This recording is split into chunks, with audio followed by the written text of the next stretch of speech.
Body-worn cameras naman na ginagamit na sa fire safety inspections ng BFP. Para sa detalye ng balitang yan, kasama natin Idol Denise Brillante.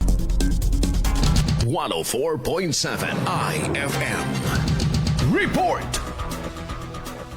Ipinatutupad na ng Bureau of Fire Protection ang pagsusot ng body-worn camera sa mga fire safety inspection sa buong bansa kabilang ang lalawigan ng Pangasinan. Sa panayam ng IFM Dagupan noong Pebrero 6, kinumpirma ng BFP Lingayen na tuloy-tuloy na ang paggamit ng body cameras ng mga tauhan mula nang maipamahagi ang mga ito. As far sa body-worn cameras po, ang gumagamit ng police yan ng aming fire safety inspectors. Kung saan ginagamit po nila ito pag sila nakakandak ng fire safety inspection sa mga establishment.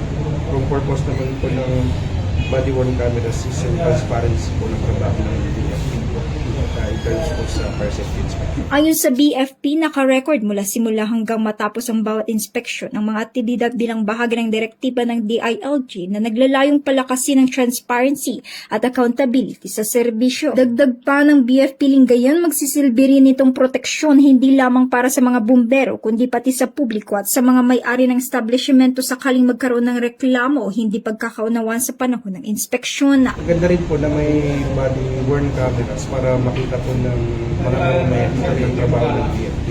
Yung talagang ginagawa ng BFP during fire safety inspection.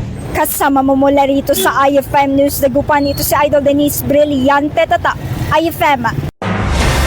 IFM News. IFM News. IFM News.